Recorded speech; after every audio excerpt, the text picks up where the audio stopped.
Mystique Casino, welcome. You've seen her on A&E's Paranormal Cop. She's been on an episode of Hoarders. Give it up, everybody, for Moriah, the medium.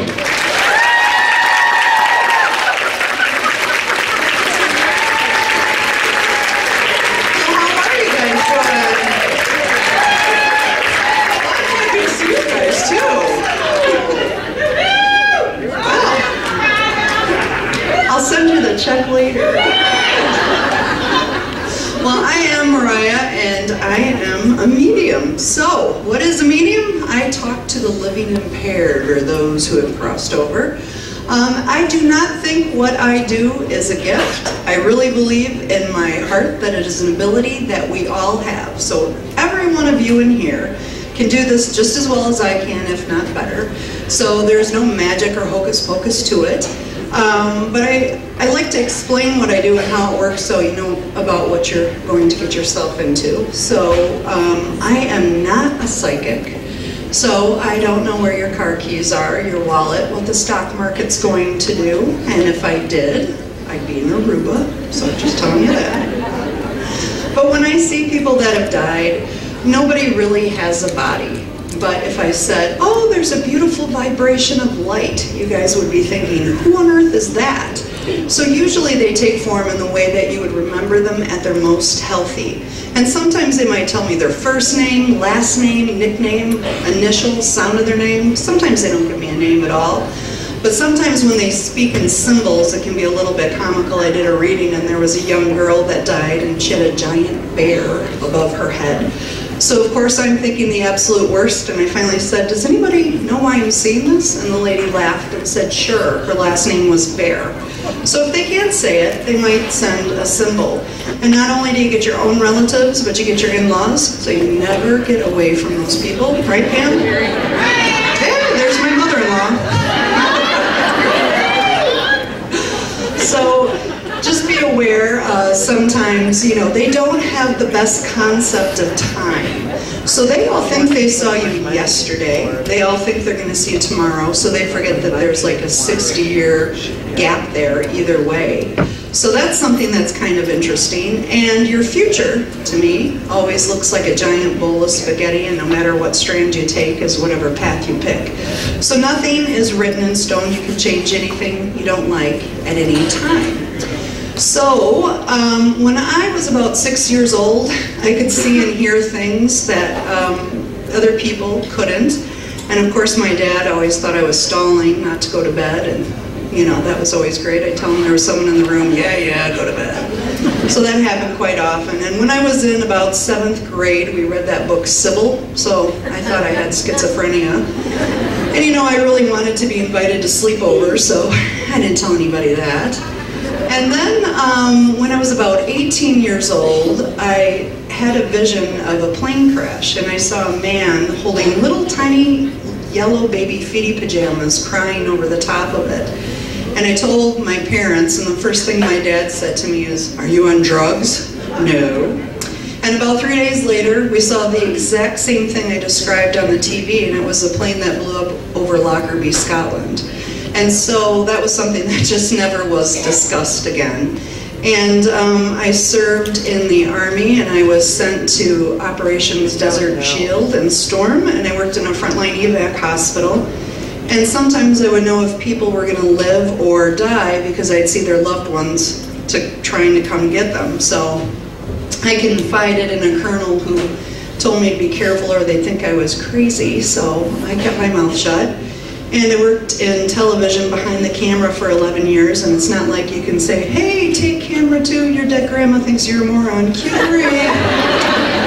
So I didn't come out of the spiritual closet until 1999. And it's been an interesting ride. So I really believe that you can do this, and all of you have this ability. So it's something that's really natural, it's something that's really wonderful. And sometimes what happens before I come to do shows here, usually right before I get ready to go on stage, somebody comes up and wants to talk, and usually I'm talking about somebody who's already crossed over. So I have had a gentleman hanging around since about 4 o'clock, and we'll see if he belongs to anybody here. But I would say he was probably 5'10", 5'11", somewhere in that height range. But he has a mustache and a beard, but he's got more of like the ring of hair that goes around the top. He's got larger brown glasses on, and I want to say he was probably maybe in his 70s, maybe a hair older, and I'm not certain if he wants to talk to somebody that's named something that sounds like Leo, or if he means his name is Leo, but I'm not certain. So he's been hanging out since about 4. Does he belong to anybody in here? Poor Leo. Poor Leo's friend. Fine. But I think that he worked pretty hard for living his whole life, and I think that when he died, he thinks he had a pretty inspired life. And I'm not, again, sure if he's looking for Leo or he is Leo, but he's got quite a few messages for people that took care of him when he was here. And I think he had something to do with mechanical work or worked in a factory.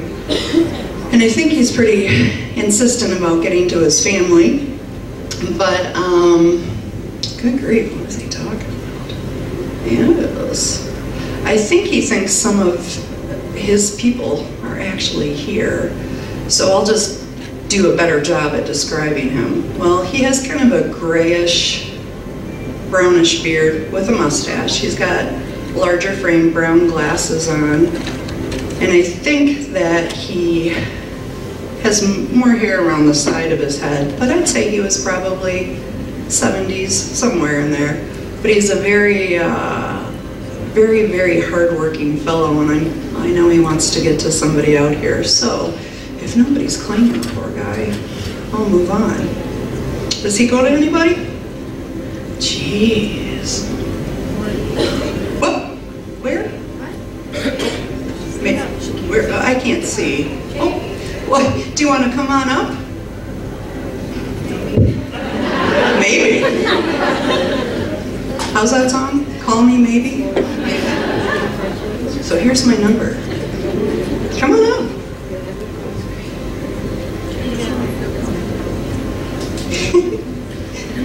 Let's see. I have a chair. We'll do the Oprah interview set look. Well, he has a very good sense of humor, and I think that he really feels he lived a really good life. And I think that he's worried that after he died, I think because he was so well loved, he doesn't feel like people, I guess, know that he's okay. And he has such a tender heart, he doesn't want anyone to suffer. And I think that sometimes, well, he does have messages for you, so I would guess you must know him. He doesn't want you always to be so unsure of yourself or be nervous. Yes. And I think that sometimes he feels like sometimes you try too hard to prove yourself, and he wants you to know that you're worthy of all good things already. And I'm not certain, yes. Okay. He gets to talking pretty quickly, but I think that he feels that after he died, there must have been people that feel badly about his crossing, like they could have done something better for him, or somehow helped him transition to the other side better. And he really wants to say that he is just fine. And I think that, you know that kid's song, like that You Are My Sunshine song, he's playing that for you. And he wants you to know that you are still his ray of sunshine. You always have been, you always will be. And he's pretty insistent that he wanted to get a good seat so he could get in first. And so I think he thinks you needed to hear this message so much that he was going to do anything it took to get here. And you know how Culver's has like turtle sundaes and ice cream floats? he thinks that you could go there, and sometimes they have like the 2-for-1 concrete mixer deals. And these are messages from the other side. I work for Culver's. I have the blue shirt. Would you like fries with that? But anyway, meanwhile, back at the ranch, he wants you, for him, to go get a sundae, and he doesn't want you to complain about it. Just do it and eat it and enjoy it, and know that he'll be with you. And he misses your smile, and he misses your cheeks, and he wants you to know that he will be here with you till you're an old lady getting ready to cross over, and then he'll still be with you, and he won't leave your side. So he wants you to know you have no one more faithful or loving than him. And he really wants you to know he loves you with all his heart. And he's calling you a bird name, like a chickadee. And he wants you to know he's still here. Do you want to ask him anything? I believe it's my great-grandpa, and my grandma, his daughter, is here. But he always said, "You are my sunshine," to his wife and all of us. And there's been a lot of deaths in that side of the family, so just with everyone. I would say that the reason why he started coming over so early in the day was he wanted everyone to know that everybody is A-okay, and he will move heaven and earth to come forward and let everyone know they don't have to worry anymore. That's great. And did you say his wife is here then? Or his daughter? Is here, my grandma. Your grandma. Does she want to come up and talk to him? Probably not. I think she wants to talk to him, but I don't know if she wants to come. Do you want to come up? You don't have to if you don't want to. She can. Because I know he's pretty chatty.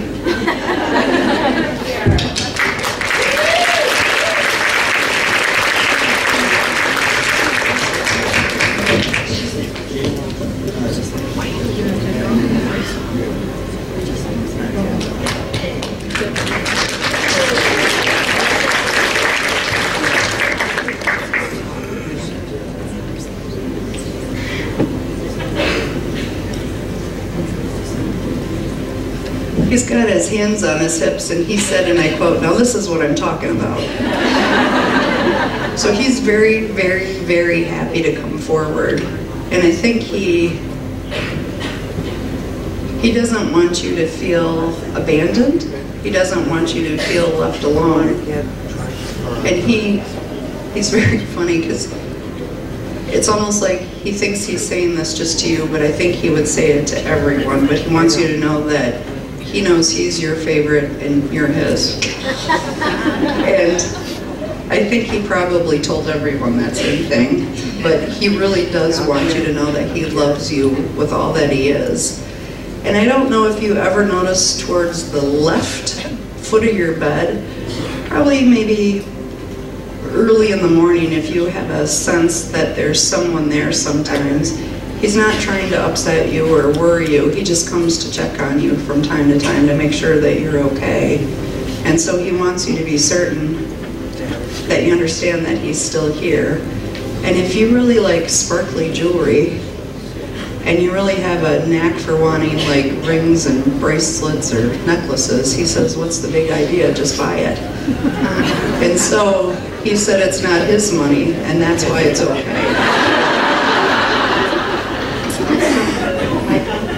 And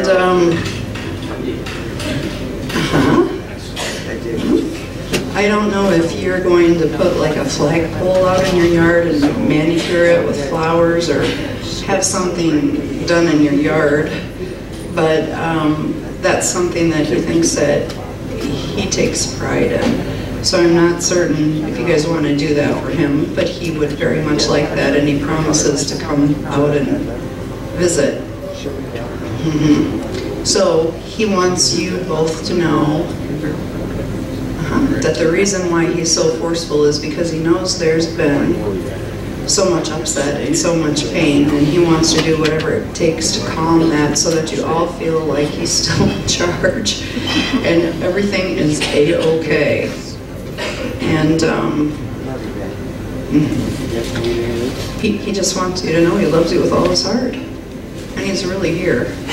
So be aware if you start to hear that song or you see references to "You're My Sunshine," that's a message from him to both of you.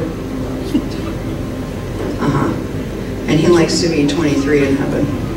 Oh, I like that very well. So I think he thinks that that's what makes him happy, so that's what he's going to do. But he just wants you to know he loves you both, and that you're not alone. He's always made us feel that way. Aww. His kids were his life. And you still are. Yes. And so just remember, heaven is all around us, and he can hear you, he can see you, and he's here for all of you. And he just is very insistent that he'll come again if he has to. He's always been there for all of us. And he still is. There you go. You're welcome.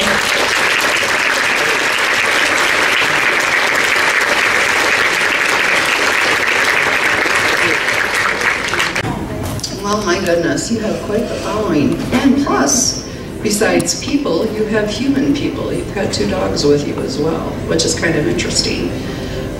But there is a very insistent lady that would like to come forward. And I would say she's probably 5'5", 5'4". She has a lot of light coming out of her breast into her throat area, and then it kind of goes horizontally across her abdomen, which sometimes can be a symbol of how they crossed if there was injury or illness in that area. But she's a little bit more narrow in her shoulders. She's just a little bit more round in her front, but she's a little shorter length in her legs. But she's got a fairly full cheek line. Her nose is a little bit more narrow towards the top, but it rounds quite a bit towards the end, where she's got fairly light eyebrows. But I think that she must have had some difficulty crossing over. And I don't know if people were trying to help her cross, where sometimes maybe she was in her body, then she was out of it, and then she would be kind of back and forth. But I don't think she wants anybody to feel like she suffered before she crossed. And I know that you're not a kid, but she still thinks of you that way. And I think that she feels like your sense of humor and sometimes your sarcasm has got you through so many things in your life, and she understands that you have broad shoulders, and she understands that you always feel like you can take anything that comes your way. She thinks very seldom do you pat yourself on the back and tell yourself what a good job you've done. That's okay.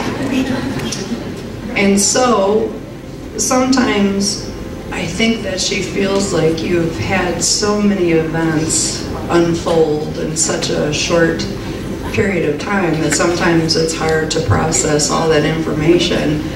And she feels like when you pray, it's always for other people or other events, and never often is it focused on yourself.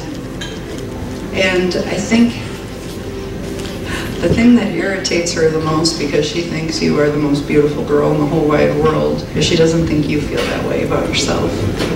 And she wants me to tell you very plain and simple, you're wrong. So she wants you to know you're beautiful, and she means it. And it's not just because she's related to you. It's because it's so. Yes. And I'm not certain if you've ever wanted to go to like northern Wisconsin or Minnesota, or do something with a family vacation where everyone goes together for a week and just takes it easy. But she feels like you need to be the motivator in your family to get people going. And she thinks if you just give them dates and tell them that they have to be there, they won't make excuses to back out, because she thinks that you're good at being bossy.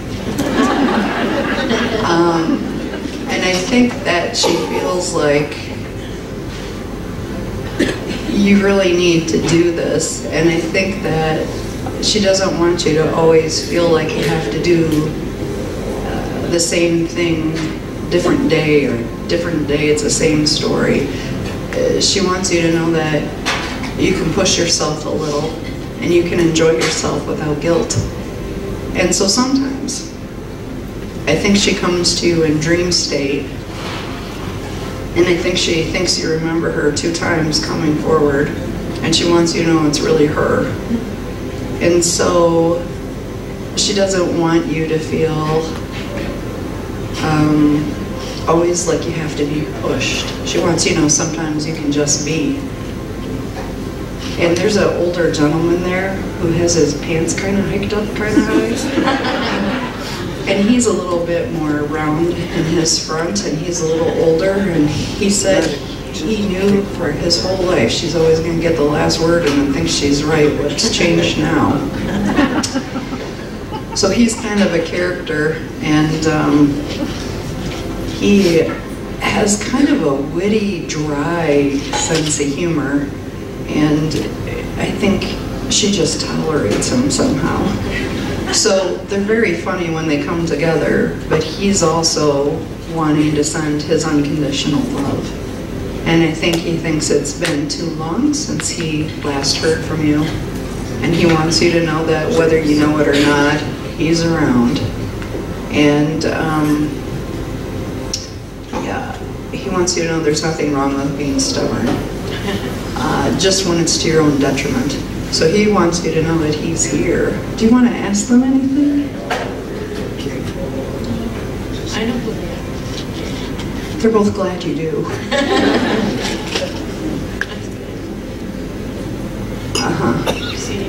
And he's complaining that he doesn't like noisy wind chimes.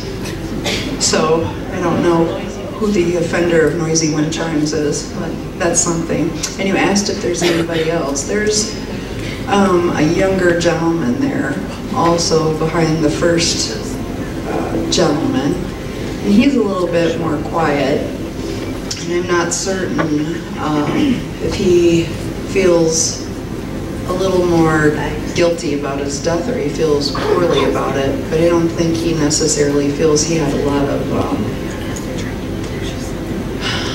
of time to say goodbye. But he's got a little bit more brown colored hair. He's a little bit more broad in his cheeks, but when he smiles his eyes narrow quite a bit. And I think he's a very good looking gentleman, and I think that he's got apologies, and it's hard for him to come forward because he doesn't want to upset you. He doesn't want to hurt you, and I think that he feels like if one thing's good out of all of this is he's good at making messes. So I'm not certain what happened, but he's very insistent that he wants to tell you that he's sorry. And I think I don't know why he feels like he should have talked to you before he crossed over, or he should have explained things to you, or he should have sat down with you. But he just feels like he wasn't being very rational, or he wasn't thinking clearly. And he wants to ask you for forgiveness. And he feels like this hasn't been easy for you, and I think he feels he's responsible for that, so he doesn't know how to make it better. And I think he doesn't want you to feel hollow anymore. And he thinks that you felt this way for quite some time. And I think because she said you always feel like you have to have broad shoulders, it's hard for you to grieve when you have to be so strong. And so he thinks that you're still actively grieving, and he thinks this is his fault. So he doesn't want you to think like he's not accepting responsibility.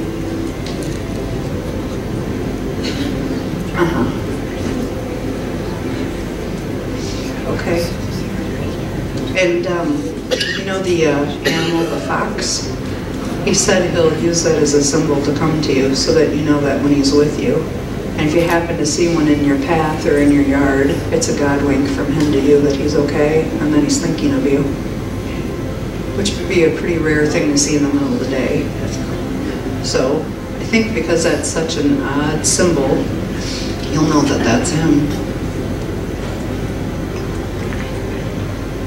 Do you know that he really loves you? And he feels like, on some level, that if he really loved you, he would have stayed, or he would have been here longer. And he wants to say that's not what he was thinking. And that didn't cross his mind. His love for you never wavered.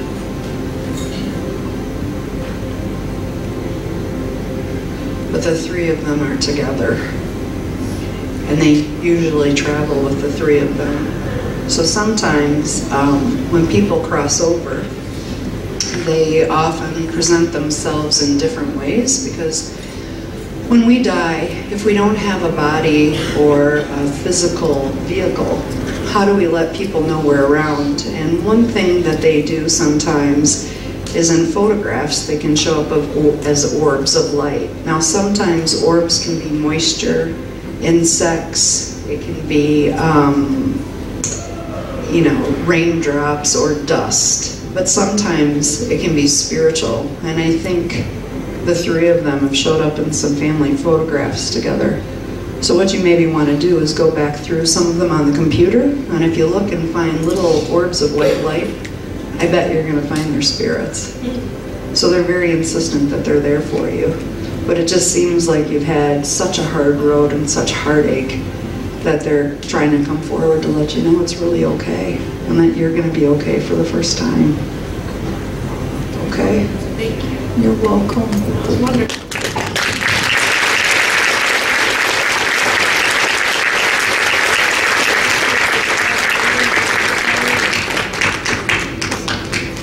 All right. Well, sometimes when you do this job, sometimes it can be difficult, especially when there's a lot of pain involved in dying. Now, I am one of the few mediums that does not believe in hell. I don't believe in demons, and I don't believe in the devil. And of all the people I've talked to on the other side, they all tell me the same thing, that when we cross over, we feel every wonderful thing we've ever done to someone, and we feel that through their eyes. And then we feel every awkward, ugly, uncomfortable thing we've done to someone, and we feel it through their eyes. And so they often say that we end up judging ourselves. So, for example, if I think about all the awful things I said to my mother in high school, that'll be a fun time. So, think about, some of the things you're not so proud about. Think about feeling that through someone else's eyes. And so that definitely changes things of how you're going to act here on life.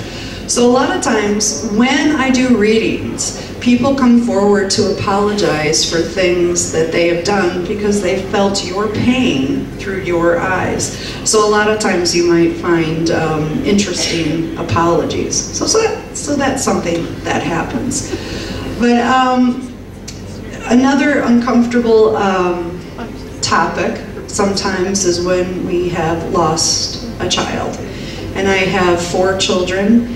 And I don't think there's anything more painful in life than for parents who have lost children. And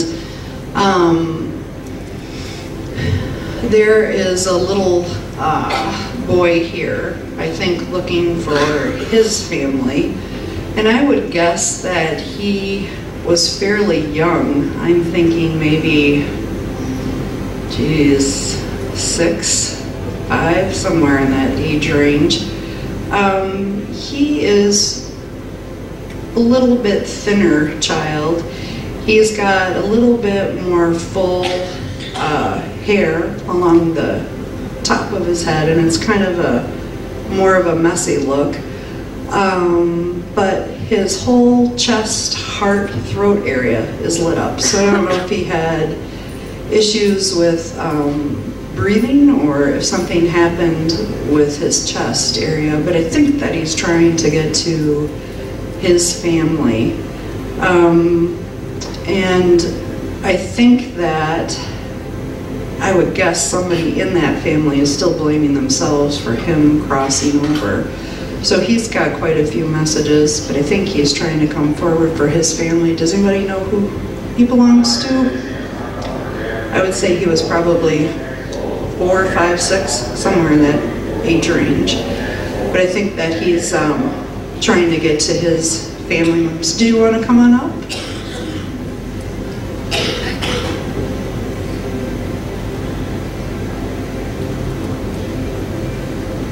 Come on up.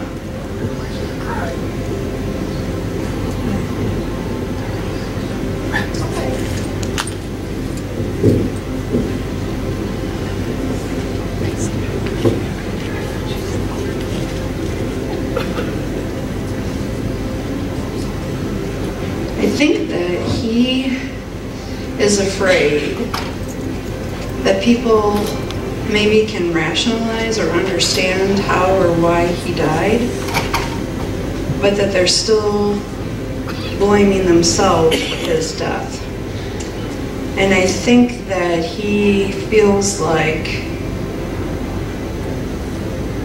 the day he died, so did a lot of other people's spirits. And he feels like it's never been restored and it's never been fixed. And yes, I think there's something there where he feels like when people would say, well, how many children are there? How many children do you have? It was difficult to say, you know, do you have 2 children or do you have 3 children, or having to explain that to people. And he wants to say that it's okay that you can tell special people how many children you really have, but to other people you don't have to explain. And I think that he is really worried about,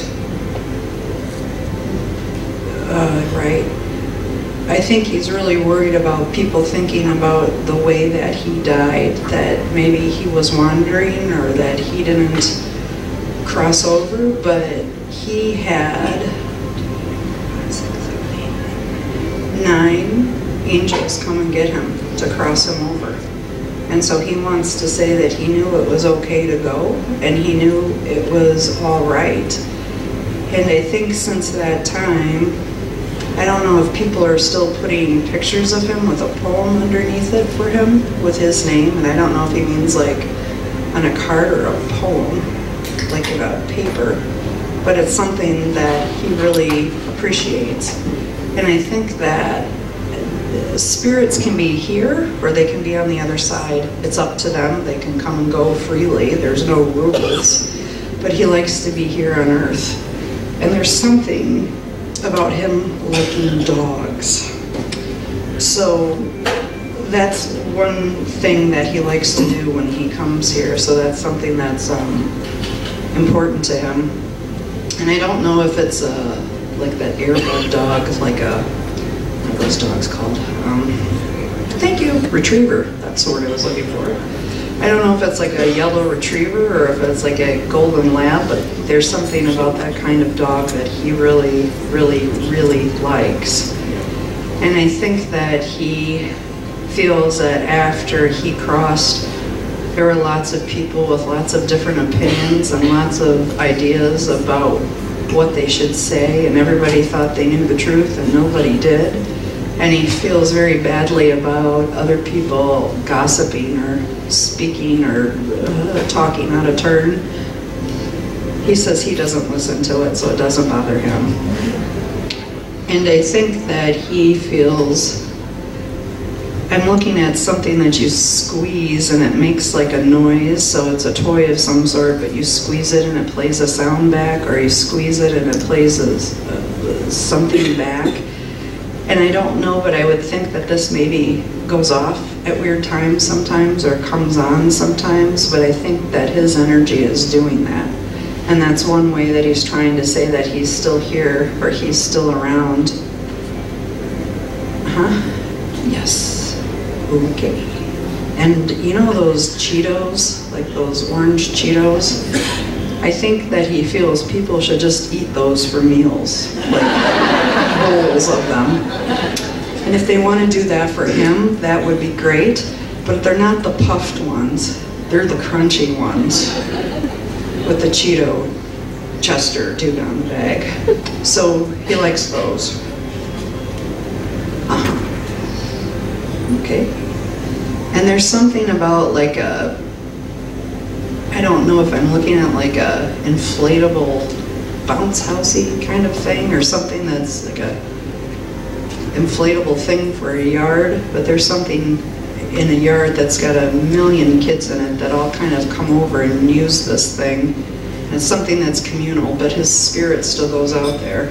And I'm not certain if he's talking about like, I don't think he means an inflatable pool, because it's something that has bounce to it. So it's something that he enjoys, and he's trying to show that. But he's very insistent that he wanted to come forward and say that he's in heaven, and that he likes to still talk to 3 kids that are still here on earth, and he likes to send them messages too. And so I think that he feels, because he's here every day, he's still living with everyone, and he's still okay. But he doesn't want there to be broken hearts, because when people are sad about him, then he's sad. But when people are happy about him, then he's happy. Yeah. And so if you wake up and the Cartoon Channel network is on, or you wake up to random programming on shows that you didn't leave on, I would guess that's something he's working on. So he's pretty excited that he's going to get people's attention, and he'll do whatever it takes to let them know that they're okay. But he thinks that there's a baby girl coming next, and I don't know who that goes to, but it's somebody in the family, and he's trying to say he already knows her, but when she gets here, she might remember him. So be aware, if there ends up probably next 10 to 11 months, somebody has a baby girl in the family, he wants to say that he knew her first. So he gets pretty excited about that. Do you want to ask him anything? Because he's pretty chatty. He just wants to say he's okay.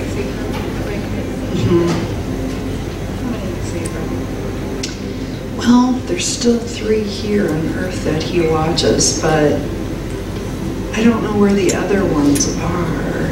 But there's 3 in particular that seem to be his favorite, but they seem like they're kids. So I don't know if that's like nephews or nieces, but they're still kids he watches over as like a guardian angel. And it's something that's a big deal to him. And he feels badly about his crossing, because he doesn't feel like there's been closure. He doesn't want to be upset. And then,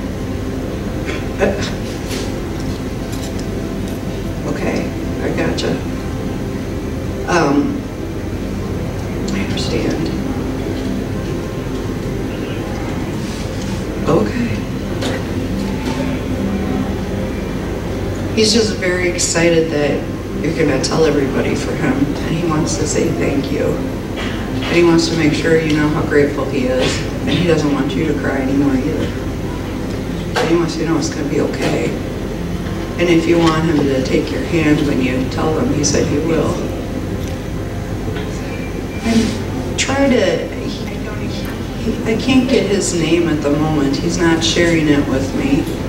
But, because I know I had Uncle Charles that did this morning. aw, Just hit my car. aw, And my mom was from her family. 11, gotcha. Can you guys hear what she's saying? No. Okay. Sorry. I did have a uncle that died when he was 4. He was From a hit by family. a car. Yeah. And he was from a family of 11. And I wonder if the kids that he's watching now are I do have a cousin that has abilities. She always sees him. says he's always talking to me. Aw. And he's always coming forward to me. So I believe that he's always Guiding. making attempts. Yeah, and a lot of times when we have tragedy or loss like this, and they're little, There's no age on the other side, so they can age appropriately, but for some reason, he likes to stay this age because I think there was so much heartache with his death that he finally wants it put to rest, or he wants people to know he's really okay. And somehow he thinks when you go back and tell them that it's really him and that your cousin is right, it's gonna make everything okay. About 6 weeks ago, his mother died, and the coat he was wearing when he died, when he got hit by the car, we buried her with it. Oh, that was about 6 weeks ago, so, or a couple months ago. Yeah, and I think it's probably time for everybody to finally have closure and know that it's okay. So I don't know if he's the one who's coming through. I would say absolutely. Because he just feels like this hasn't ever been okay since he crossed. And it seems like there's still that, it's never been okay. There's still so much pain. He just wants it solved once and for all. And that's his way of sending you and your family unconditional love. He wants it to be okay again. But I would bet in all the, I would check with some of the nieces and nephews and see if any of the little ones can see him sometimes. And I would bet they do. So if they ever say that they have a boy in their room or that there's a boy there, that's him. Okay? All right. Thank you.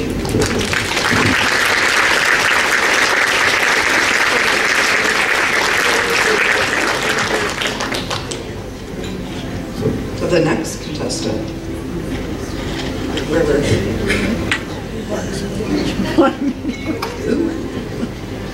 We had a fortune.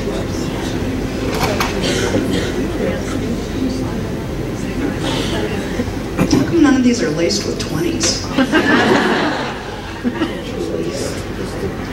Derek Plager.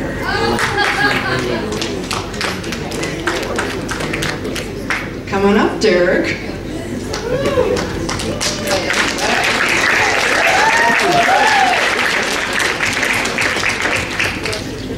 Come on in and get in the hot seat. Strike a pose. Do I make you nervous? Are you really nervous? Well, let's see what you've got going on today. Well, there is a pretty insistent lady here that is going to come first.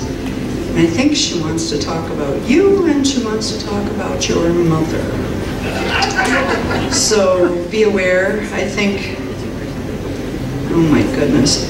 She's an older lady, you guys, where she has a little bit shorter length hair in the back where the top is pretty full on top. But she's a little bit more busty and rounded in her waist, and she's got a little bit shorter legs. But she's kind of got more blue-gray eyes. And I'd say she was probably in her 80s when she crossed. But I think that she is so excited to come over and talk to you, she can't stand it. And I think she doesn't want you to feel like you're going to ever disappoint your mom with any decisions that you're going to make. And if you want to do what you want to do for a living, that's your business. And she wants you to know she supports you 100%. But she worries sometimes that you should have been a Renaissance man because she thinks you've had more ideas and career paths than anybody she knows. And she wants you to know that finally someday you'll just pick one and stick with it. Guess we're getting some feedback here. But until then, she wants everybody to support you with your education idea of the week. And so, she doesn't think you can do anything wrong, and she wants you to know this. And I don't know why you're not dating as much as you should, but she feels that this is important. And I don't, yeah, and she doesn't want you to be afraid to go and, good Lord, be romantic or be very gallant. But she thinks you're a pretty good-looking kid, and she thinks that you could have your pick the whole litter.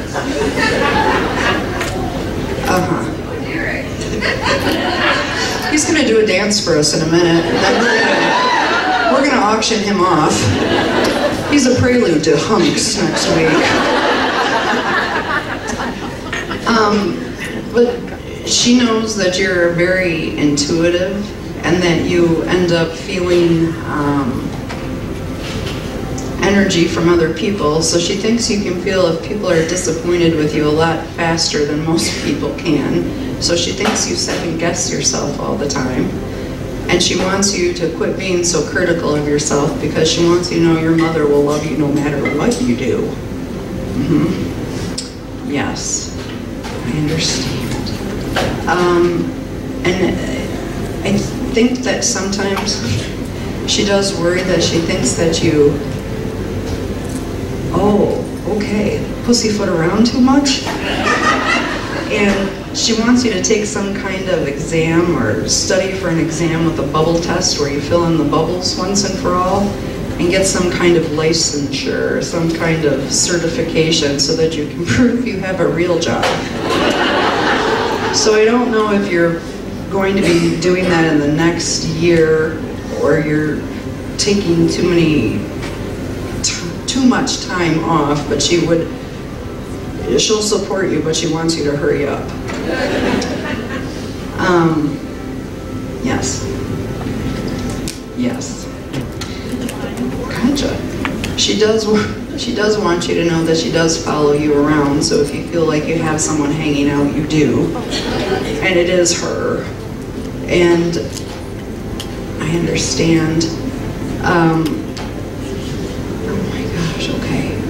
But she promises that if you go on a date, as long as you have confidence to ask, then she'll stop following you around. But until then, she's going to follow you around to make sure you do this. And evidently, if you have a nice career, then you can help support someone else. And this is where I think she's really going.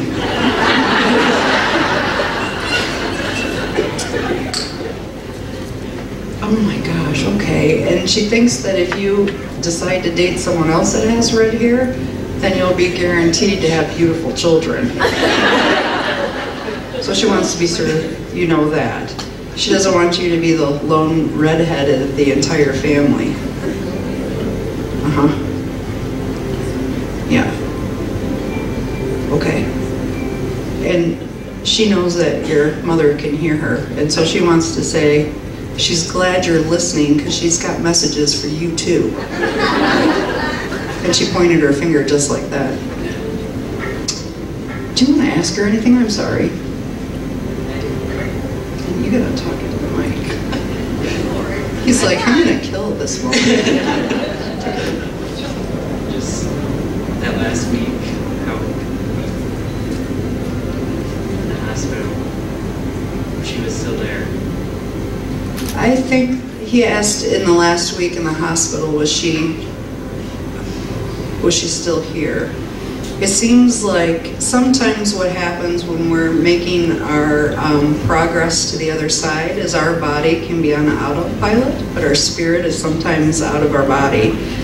And she's showing herself up and out, but looking down. So it almost seems like she could see and hear what was going on, but she couldn't respond. And she could see herself there, but she was up and out. And so I don't know if you read to her or talked to her, but she feels like she could hear you pull her right hand to your heart. And she thinks you kissed her fingers.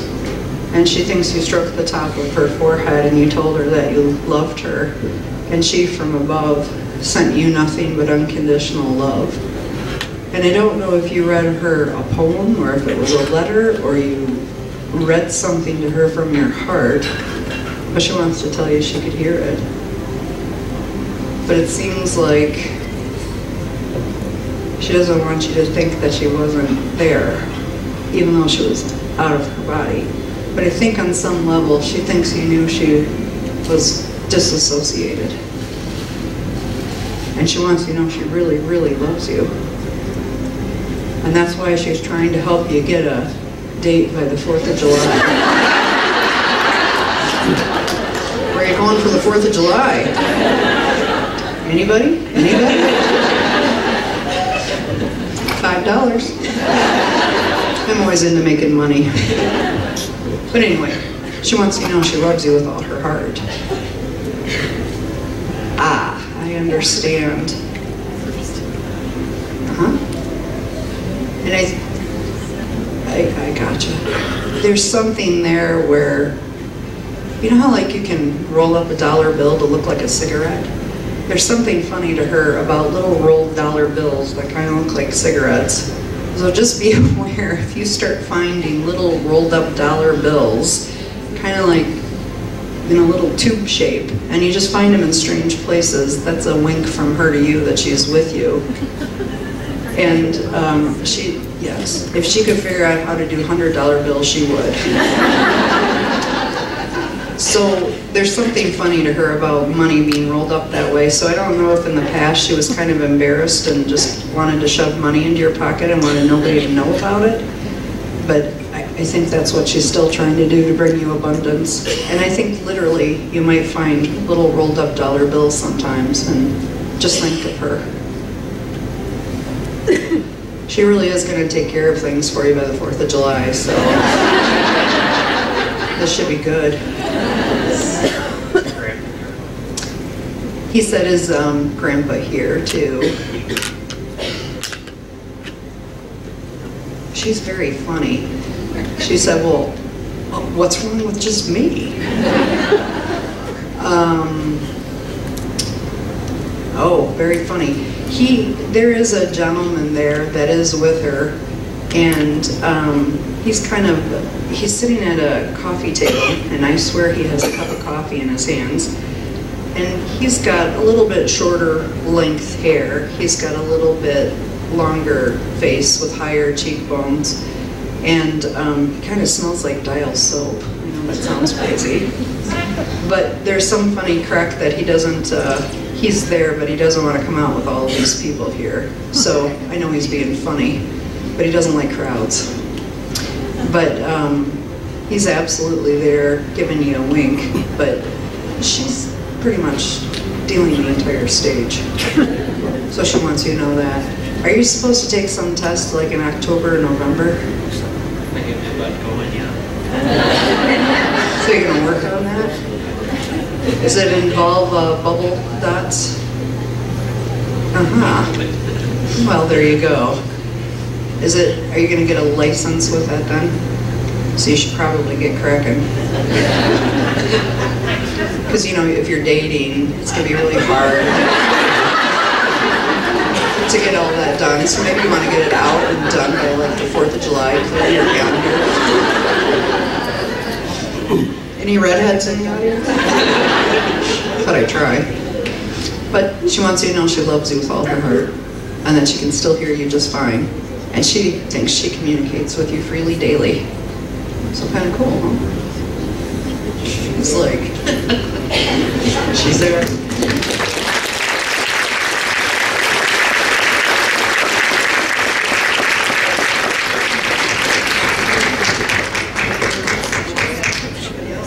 Some other unfortunate schlep. And Gladys is like, it's not me, I'm working. Dig in there really good and root around. Somebody told me that's my Wisconsin accent, root around. Does no one else say root? I don't know. Kathy, R-O-B-E-I-K or P? Kathy with a C. Robertson, maybe? Oh, here I thought we were going to have a missing person. But we're good. Come on up.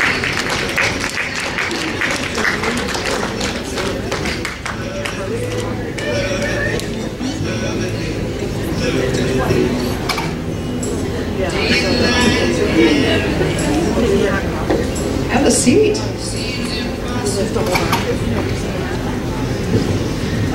All right. Well, my goodness, you have quite a few people with you as well. There's a gentleman there that I would say is maybe only in his 50s or 60s. I don't think he's particularly old. And I don't think he's been gone terribly long. He is a little bit more average length in his legs, where he's a little bit longer from like his waist to shoulder line.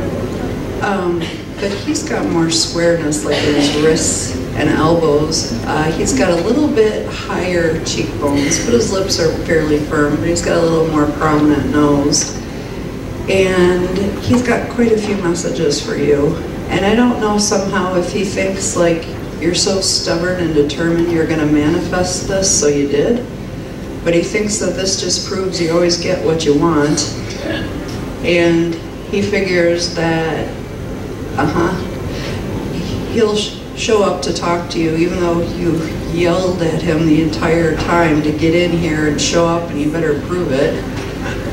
He said he is. So he really wants you to know that he can hear you just fine. And I think that he feels like sometimes you just need a slap to know that he's around, or you need a little bit more obvious signs. And he's laughing that you get that from your father's side of the family. So that's a joke that he wants to make to you. But he is very insistent that he is always going to be here for you. And I think that he feels like, I understand. He feels like you don't need to apologize to him anymore, or you don't need to tell him you're sorry, because he doesn't need that or want that or have to have that come forward. And I think that he feels like he understands that you're determined that you're going to move through this, but I think he feels the grief has been so raw that you feel badly when you get snappy, or you feel badly when you don't feel like going out, or you just don't want to deal with people. And he figures he put up with stupid people too long in his life too. So he understands, but he wants you to have support. He wants you to have people around you that care for you. And I don't know, okay, fine. I don't know if you want to go to Sears and get an above ground swimming pool at some point, but he thinks that if you want to lay around on a floating raft all day and put a drink in your hand and sit out there, that's fine by him.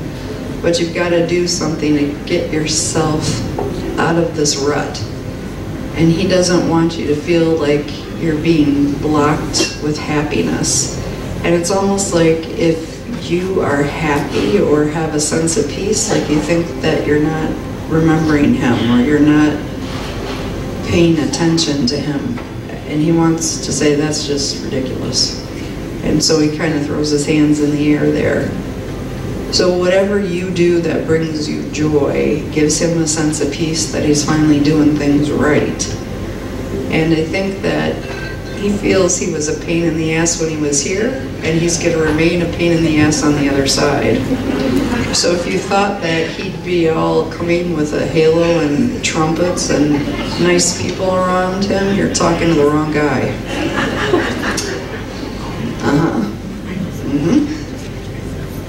I understand.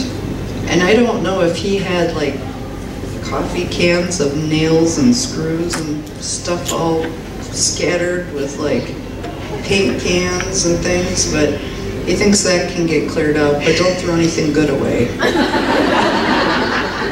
And so I don't know why he thinks like he's a Tiffany's collector, because he's not. But he thinks his stuff is still good and it has purpose, and so if he had it packed away, he was going to do something with it. Maybe somebody else might want to do something with it, so offer it first before you go and get rid of everything.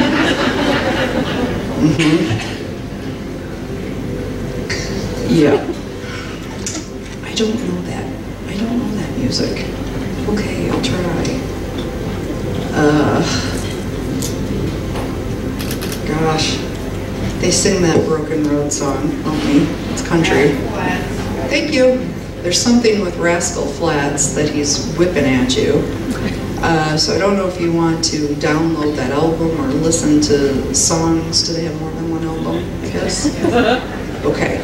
There's something specific about a song he wants you to listen to, and when you hear it, he wants you to know that that's him. Even though he's better looking than all of those people on it. So he wants to be certain that when you hear that, you think properly of him. And there's something about a sprinkler that's getting connected to an outside wall that had a leak in it or something that needs a new washer. But I don't know why nobody's taking care of this yet, but it seems like it was frozen and he was going to get to it and he never did. And he just wants to say he'll get to it when he can, but if he can't do it right now, just hire somebody. And don't go hiring anybody's husband who says they know how to do it either. That never works. And he's making fun of one of your friend's husbands who's kind of got a tank but thinks he's real handy, but he gets corner butt, and every time he bends over you see his crack the whole time. And he said he's fine for drinking beer, but don't give him any tools. And he wants to tell you that you can tell him he said so himself, because he knows who the hell he is. And if that man, whenever he's bending over, actually feels like pennies or dimes going down his crack, he said he'll know who it's coming from. And then he said to me as a big smartass, how's that for a slot machine? You don't know why you came up here with me, do you? I don't know why I came up here with me. Well, it's his fault, not mine. And he wants to know if you still love him. He said you can say it louder. Yeah. It's actually my husband who died 5.5 years ago. And his mom, he was an only child, and his mom just died last summer. And there's all kinds of buckets and nails and junk down around the house.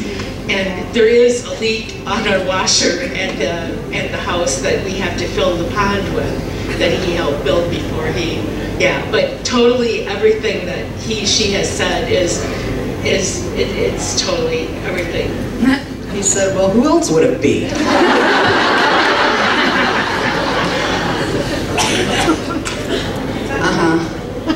And you know those ugly kind of Croc shoes? I shouldn't say that, I have a pair of pink ones myself. Well, they are ugly because you kind of look like a gnome when you wear them. I don't know if anybody's told you that. You look like a gnome if you wear Crocs. My husband wears my pink ones, so he looks like a gnome when he has them too.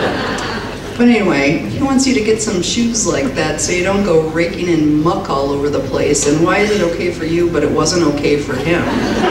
So he wants to know, what is it, he dies, then everything that you had as a rule before just goes the hell out the window?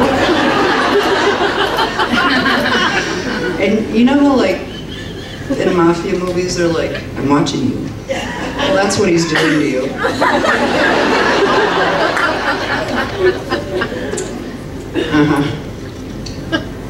So, oh my God.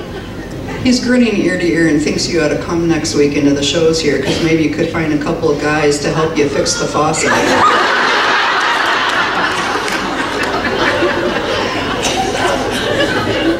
And he wants you to know, he knows he's an ass. And he wears that label proudly.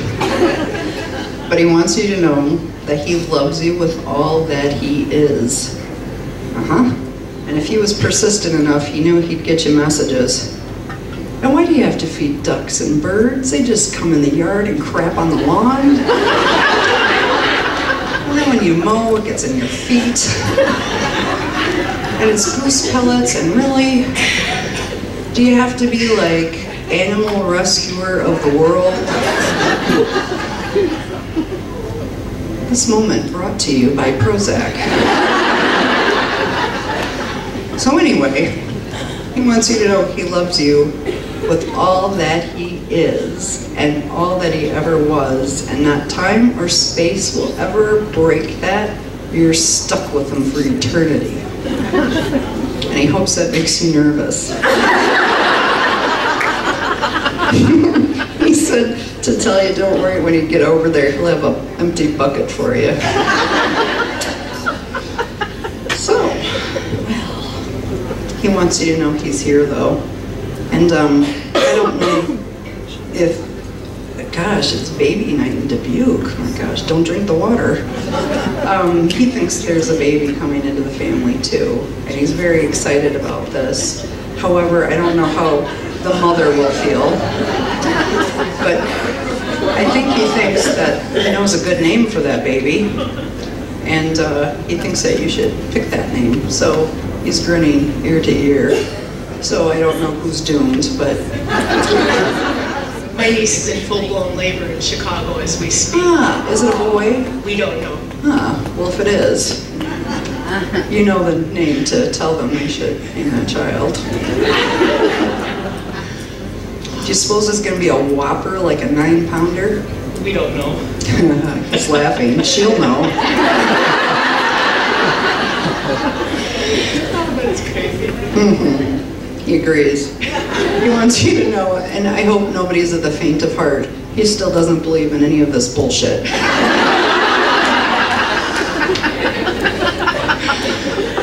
And he doesn't want you to get suckered in. So yes, he's glad she didn't pay more than $15. So there you go. Thank you.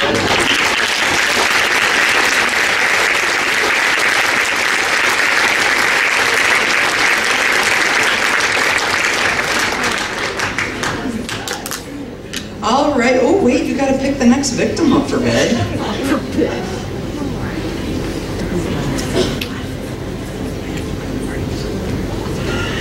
So yeah, next time, stick hundreds or 50s in here. I'll be sure to pick that one.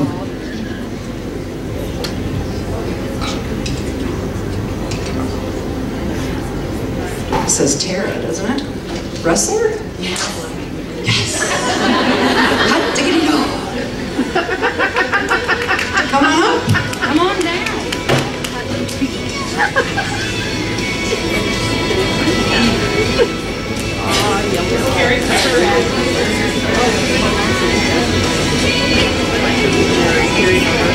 Hopefully her husband will come up for you. Well, let's see. Now you're in the hot seat. I see no one for you. You have no, I'm just teasing. I've always wanted to do that. And I was going to come out in a turban, but it would have messed up my hair. Alrighty. Well, my goodness, you have quite a few people coming forward, and you've got some younger people there as well, which is not something that I often see. And so it just seems like there must be quite a bit of heartache or pain with those losses. So, yeah. There's a gentleman, an older man, that wants to come forward and talk first, because I think that he feels like, I think that when he was here, he had a pretty strong personality, and I would say he's trying to show that they're not alone, that he's there also. But I would say he was probably somewhere around 6 foot tall. He is a little bit more broad in his shoulders. He's fairly long-legged, but he's got a little bit darker hair. He's got a little bit more square jawline, but he's got a little bit lighter eyebrows when he comes forward, and he's got quite a few messages. And I think he didn't have a lot of warning about his crossing over, so I don't think like he knew he was going to die when he did. So I'm not certain if people thought that there was a warning or he had an inkling of his crossing, but I don't think he knew it was going to happen when it did. And I understand. He's just really worried. Yes.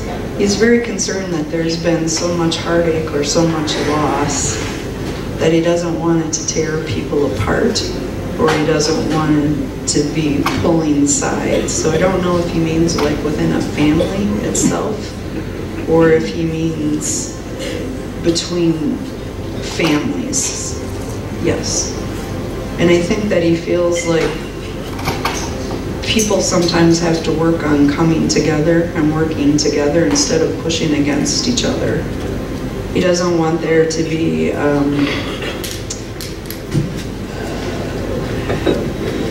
placing blame where no blame needs to be given. And I think that he feels sometimes in your family, you're the mediator, or you're the one that smooths things out for everybody.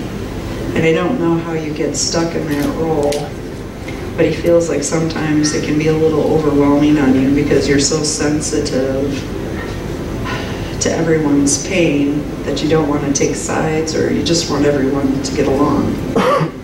And he really understands that, and he's trying to help you heal. But I think that he feels like sometimes you feel like you're going on this road by yourself, and he doesn't want you to feel that you're alone at any time. And I don't know, yes. He's going to let you talk to the other people there. But he thinks that you have a very creative side to yourself. And he feels like you need to express that more frequently. And I don't know if you ever wanted to open your own business or have your own line of work, but he feels like you've got to give it a try.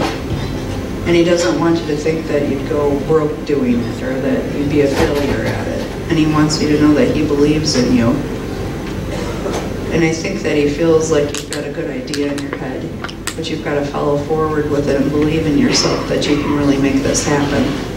And he'll be behind you every step of the way. So he wants you to know you have a good head on your shoulders and you have a beautiful heart. He's just very fearful that you take on too much.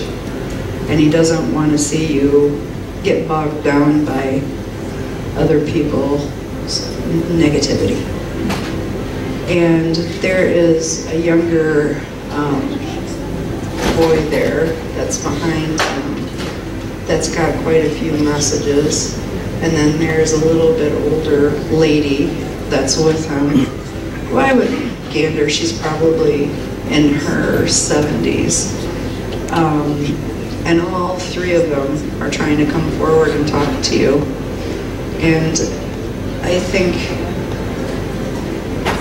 she has got kind of more blue-gray colored eyes. She's got a little bit more full hairstyle where it comes down below her ear to the nape of her neck, but it's a little bit more full on top, where she's just a little bit more full in her front area. And she kind of smells to me like perfume. She has a very like perfumey scent about her, and I think that she feels you can still smell her in your house, and you know when she's around. And I think she feels like you still want to call her, and you still want to call her on the phone, and then you forget that you can't. And sometimes you just want to stop over and you can't. And you keep thinking that she would like to see this or like to see that or like this or like that, especially when you shop. And she feels like she wants you to know that she is there with you and she can still see those things, but she doesn't want you to feel abandoned. Yes, I understand. And she knows that it's hard for you to move through this, but she's very insistent that everything is going to fall into place when it's meant to. And sometimes she just wishes that you understand that she's really here and you have more spirits around you than you know. And I always tell people it's not places that are haunted, it's usually people that are haunted. And I don't mean haunted in a negative term, but you've got so many people in your house sometimes. I would think that you probably hear things, see things, and think you're going crazy. You've just got a full house, and luckily for you, it's all your relatives. So, your poor husband. But be aware that she's literally with you during the day, and she's with you at night, and when you need her, she is always available. And I think that she, okay, she, yes, I understand. She's agreeing with him, and I don't know if they're talking about you want to have your own business, to have your own things where, well, I think he's being kind of smart because he thinks you need to sell shoes and purses, but she doesn't think that would be very good because you'd probably go broke. So if you do want to go into work with 2 other women or 2 girlfriends, they're telling you that you can get a good space and that it'll be successful and that it's not going to be an overwhelming thing. So she wants to tell you she agrees with him that you've got to start following your heart and do what's right for yourself. And I think that she feels like you're squelching yourself sometimes, or you're putting your own wants and needs on the back burner. And she wants you to start living again. Because I think because she feels like she was your best friend and she was your mentor and you loved her and she loved you and you guys were like together all the time, that her loss has really sent you for a loop. And so she's very insistent that she's here. Yes, I understand. Okay. And she's not particularly fond of cemeteries herself. She doesn't like them. She'd rather be in your living room. So if there's some sense of guilt about a headstone or a cemetery and not being able to go up, she doesn't care because she's not there anyway. So she'd much rather be in a living room, and she kind of likes chairs that have a rocking motion to them and spin. So I don't know if it's like a spinning rocking recliner chair or a chair, but if you walk in the front living room and there's ever a chair moving or wiggling or wobbling, I suppose that's because she's sitting there. So be aware, she knows that you're a scaredy cat, and she knows that if she ever tried to take form or do something like that, you'd probably have a heart attack. So she's very insistent she has to do things subtly or quietly, and that's why you're thinking that she's not there or that she's not around or that you can't feel her anymore. You've just gotten used to her being around, and she does things so quietly because she doesn't want to scare you. Well, she wants you to know she's really there, so she doesn't want you to say that she's gone somewhere, she took off. She's not. She's still there, so she's very insistent that she's here. And I don't, yes, I understand. Okay. And then, okay. So she just wants to make sure that this, like October or this November, I don't know if you've had any vacations scheduled for a long time, but she thinks that you can't feel guilty about going on one. And I don't know if somebody won't take a cruise and somebody wants to go on the land and nobody wants to fly, but she thinks everybody's a bunch of party poopers. Well, she thinks it's just easier to go where a buffet's included because it's all cheaper. Good luck with that. But she wants this vacation to take place, and she figures if she guilts you from the other side, you'll feel like it's a commandment from God and you'll have to go. And if he doesn't want to go, she doesn't care, just go by yourself. So she wants to be certain that you go this fall and know that she'll be with you there too, but no more guilt about traveling. And she wants to make sure you know that it's okay to do that for yourself. I understand. I gotcha. Okay. And yeah, do you want to do something that has something to do really with like retail? Part of it is a store. Is it with 2 other girlfriends? Yeah. Okay. She just figures like if you two go, the 3 of you go together and get a business plan and go to a local bank, not a big bank, but a local one. She thinks that you'll get a business plan in place and there'll be a loan and you guys can do it together. So she doesn't want you to be afraid financially that you could buy 3 items and that's all you'd have in the store. So she wants you to know that if you guys put it on paper, you can make it happen. And she just wants to tell you she loves you. It's hard for her to miss you because she really is with you every day. So she wants you to know that if you remember one thing, remember that and book that vacation.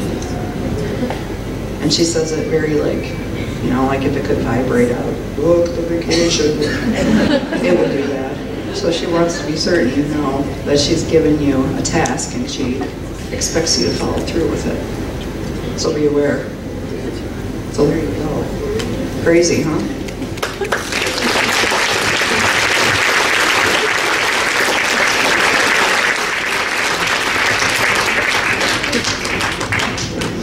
All right. Did anybody see me on that episode of Hoarders Buried Alive? All right. And you guys saw how we use the pendulum? Well, I will show you guys how to do this and I'll explain it. Sometimes, you know, like I wish I could give every single person in here a reading. I would, because I absolutely love my job.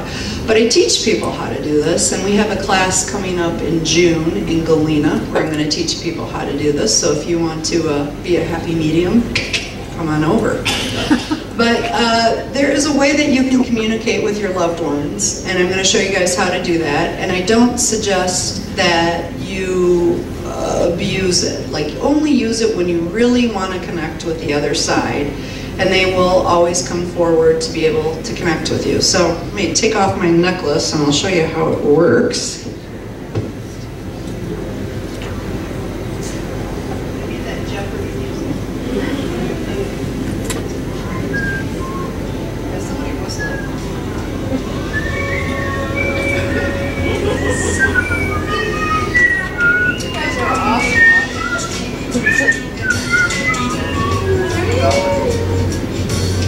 Oprah's got nothing on me. All right, so what you're gonna do is you're gonna take your dominant hand and you're going to pinch it with your thumb and your pointer finger. And so I always say a prayer that I do my highest good and I do the highest good of others. And for example, for me, usually when I say show me yes, the necklace will, you know, swing in a great big circle. And if I say, show me no, it'll go back and forth like a pendulum. And if it doesn't move, sometimes it just means I don't know or maybe. And it's kind of hard to get used to. So it's best if when you try this at home, you rest your elbow on the table, and you're gonna hold this about 2 inches off the ground. But for example, if I say, show me yes, and it takes a second to get used to, but it'll eventually start moving in more of a circular motion. And then if I say, show me no, it'll go back and forth like someone shaking their head no. So if you use this, you can ask simple questions and get guidance from your loved ones. And you know, I really do lose my cell phone a lot. If anybody's Facebook friends with me, I never know where the hell my phone is. So a lot of times I ask my grandma and I cheat, and I'm like, is it in the living room? Is it in the kitchen? Let me go and find my phone. So you can ask questions like that, you can ask anything you like, but that's one way to communicate. And grief is a very difficult thing. I lost my dad on December 7th, and my sister and I stayed with him in hospice. And people think, oh my gosh, you're a medium, you're so lucky you get to talk to your dad. Well, I am still actively in the grieving process, and I can't. And every time I think about trying to talk to him, I start crying, and I can't do it. And so sometimes grief is like opposite ends of a magnet. It pushes away. And so when my dad was dying, I told him to envision this beautiful bubble of red light. And I told him to pretend there was like a lotus petal at the bottom, which kind of looks like a jagged rock. And I asked him before he died that he was going to send his spirit to the other side, and he was going to send his spirit to heaven in that red bubble of light. And two things kind of uniquely happened. Right before my dad died, I lost my collie, Isis, my beloved dog, and she was a big, fat, heavy collie. And one of the funniest things about getting God winks on the other side is my sister was on Google Earth looking up my house, and there's a picture of my collie after she's died on the front lawn squatting down in the dog position. So that was kind of a funny God wink. But what happened when my dad died was that I had asked him to go find Isis for me. And he said, I'll find that rascal and I'll find her for you. So when my dad crossed over, I couldn't talk to him, and 2 days later someone on Facebook said, I know you're grieving, but I have a message for you, and I don't know what it means, but it's from your dad, and it's Red Rock. And so, to me, I knew that he had made it to the other side where he said he was going to be. And the other thing that happened was my sister's friend's son was over, and he's a teenager, and he's very intuitive, and he said to my sister, why is your dad here in a red hat, red pants, and, you know, a red shirt with a big fat dog? What does that mean? So my dad, cleverly, was able to get me messages that I couldn't receive for myself because I'm still too much in pain to talk. So remember, when you guys are grieving the loss of a loved one and you desperately want a message from them, sometimes they have to go through other people to get you that message because your heart is too broken. And I was on the radio this week in Dubuque, and one of my friends from Paranormal Cops, Tom Froelich, was on the line. I don't know if anybody heard this story, but one day he had the sensation that somebody was pulling his toes.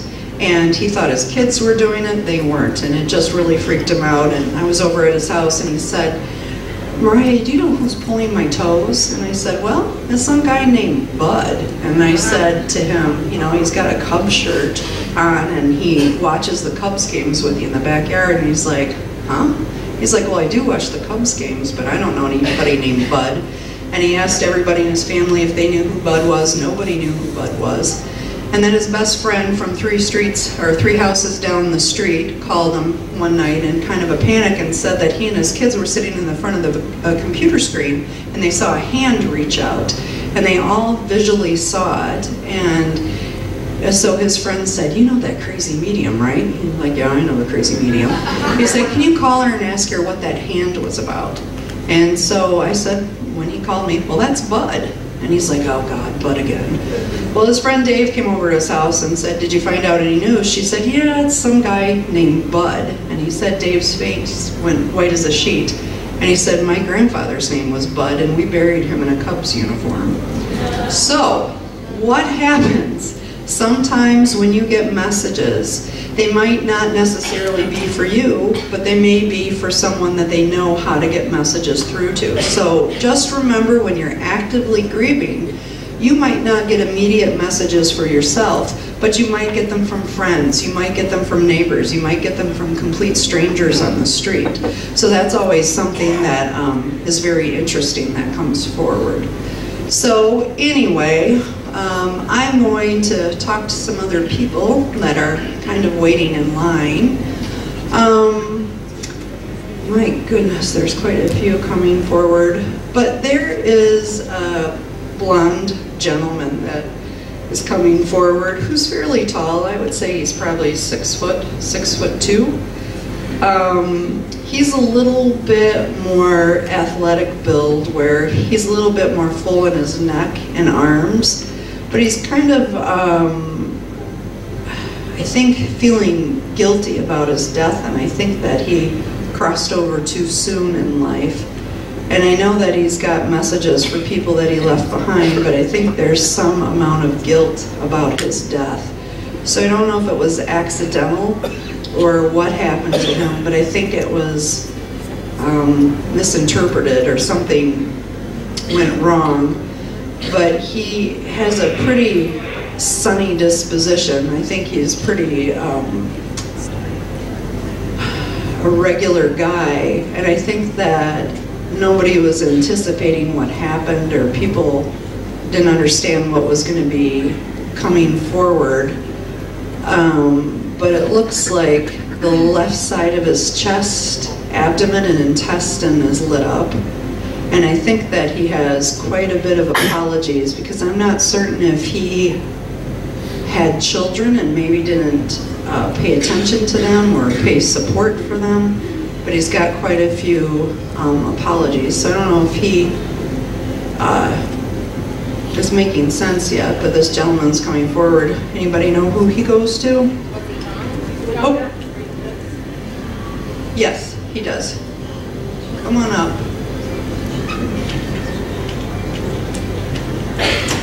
And you know what? I'm just going to stand and I'll let you two sit. How about that? You can sit. Okay, you guys can sit together. There you go.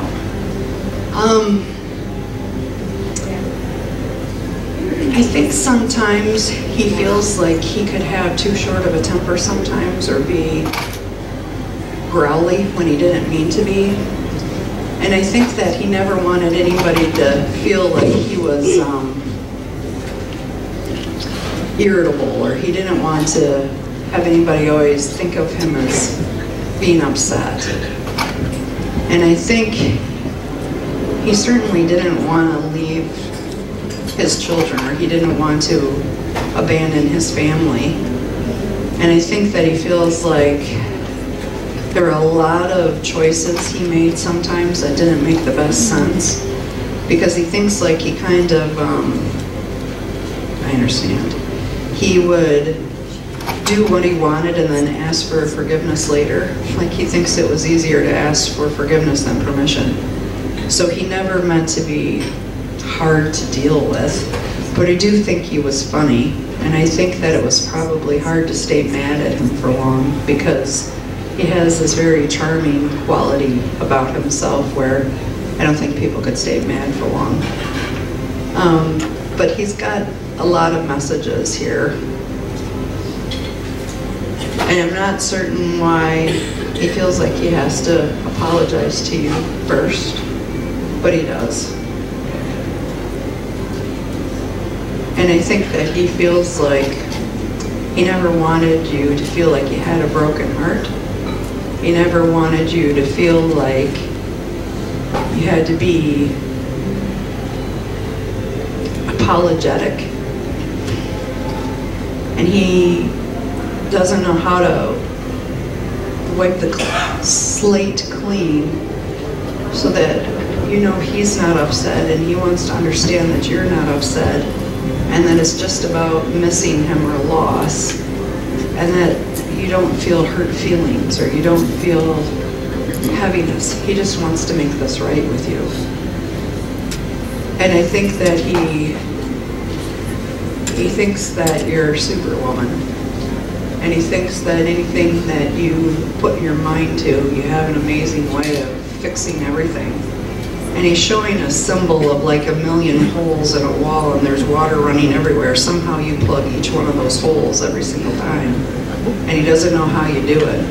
But he's really amazed that you can still do that. And I think that he feels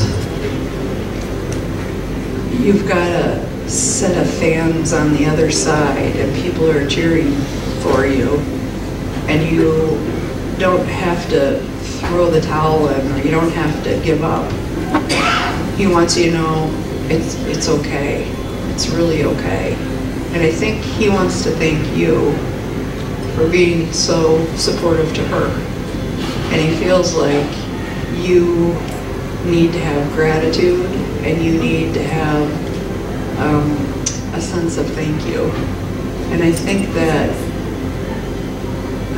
explain that? I don't know if there was a financial issue after he crossed, but he's showing something with a symbol of illegal scales of justice, which sometimes can be things being fair or balanced or evening out. But I think whatever he feels poorly about after his death also had to do with finances or having things taken care of. And I'm not certain what happened, but he doesn't think like he was good at forecasting future events, or if this happened, then what would I do? So I think he feels like he left that in your hands maybe, or that somehow got stuck with you. And so he wants to say sorry.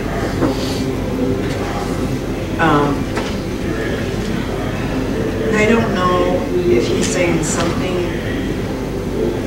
there's a word there, and I don't know if he's saying something with the letter D, like Davis or David. There's something there, and I can't quite grab the word, but it sounds like it has a D sound to it, and I think he's trying to talk about somebody still here on earth that he watches. And I don't know if they're kind of in their own right, like a firecracker, kind of full of energy somehow, but it's something that sounds like David or Davis, it's something with a D, and I'll have to come back to it, but he wants to say that he's still making his presence known, or he's still here trying to take care of things. He just doesn't want there. I think he wasn't the type of person that could handle people being mad at him for long or being upset with him. That really bothered him. And so I think that he understands that people are upset, but he doesn't want anybody to be upset. And he doesn't like it, and it makes him nervous and fidgety. So I don't know if you want to ask him anything, but he won't stop talking. And he keeps on going. The energies are running. But he wants to say, he just wants to make you have a good day, or he wants you to know it's really okay. And he wants you to finally have a lightness of being in your spirit, so you don't have to carry this with you anymore. And he really wants to fix it for you like you fixed it for everybody else.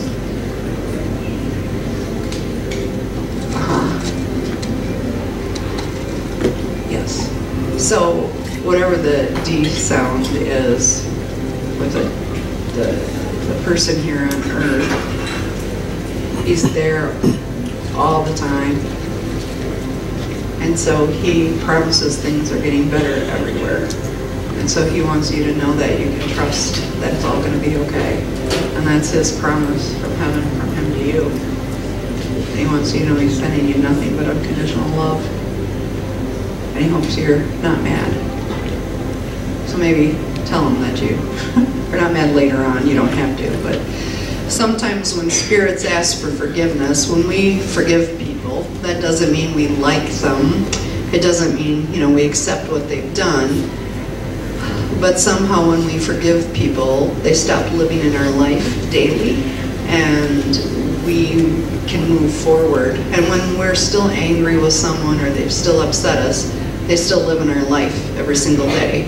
So forgiving someone for something they've done is a perfectly selfish thing to do, because you want yourself to feel better. So he's really trying to come forward to make you feel okay. And if you still need him, just talk to him. And he'll answer you. So he wants you to know it's going to be okay. And they don't know, and they don't use this word very often, and they don't, mean like there's a lottery win, and they don't mean like there's world peace coming. But I think closer to this fall, and they can be off with time, he thinks there's a miracle coming up for you guys in your life. And I want to say we're probably in September, October time frame, and when that happens, he wants you to know he's taking credit for it. So he's trying to pay you back. So there you go. And anyhow.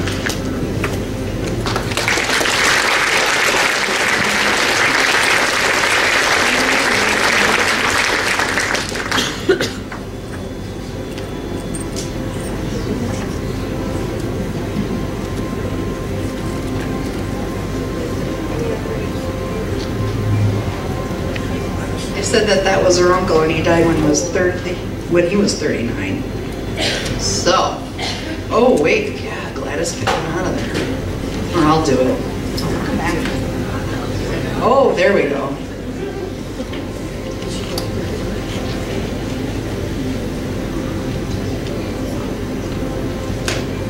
Dana Ham. Oh my God. There's going to be a math test after this. Come on up.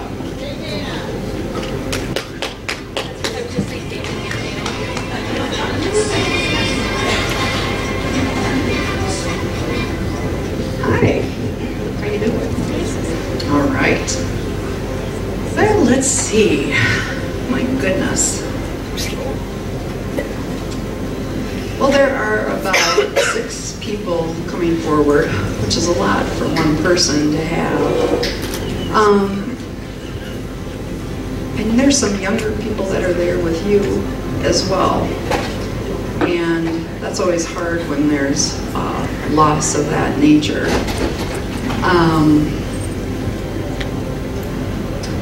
But the first person coming forward, he's a little bit more lean, where he is pretty average width in his shoulders, but he's kind of got a little bit more of a lean physique. And sometimes people come dressed as they would when they were here, but he is pretty casual, because for some reason when he comes forward, he's got a pair of jeans on, a t-shirt, but no shoes or socks. So I don't know what the humor in that is, but that's what he's got going on. He's got a little bit shorter hair towards the top, so I don't know if he cut it kind of trim sometimes, but he's got a little bit more broadness in his cheeks, and I want to say, I don't know if those are lines or dimples down the sides of his cheeks when he smiles, but he's got a pretty infectious kind of personality. And not that his personality is larger than life, but he would be hard to forget, because he's kind of more charismatic soul. And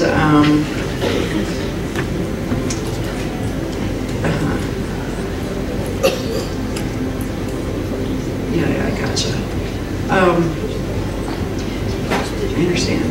I think sometimes when spirits come forward, they can do physical things to us. And for some reason, I think he's been trying to get through to you via your telephone. And I think sometimes also via computer.